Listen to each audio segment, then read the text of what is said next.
Toyota Vios, 4 cara anda boleh cas anda punya handphone.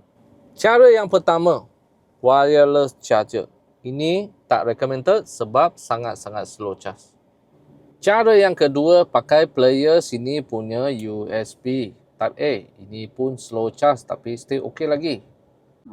Cara yang ketiga ada di sebelah sini belakang. Yes, ini boleh pakai. Dia ada satu charger di sebelah sini. Ini ada dua Type C sama itu Type A punya port pun ada. Charge pakai ini laju sikit. Dan cara terakhir adalah pakai sini anda kena beli satu converter fast charge punya, pakai ini charger. Inilah yang paling laju punya itu charging port. Okey, begitulah 4 cara yang biasa korang pakai untuk charge anda punya handphone. Komen-komen sikit mana satu cara yang anda biasa pakai dan yang cara anda tak tahu.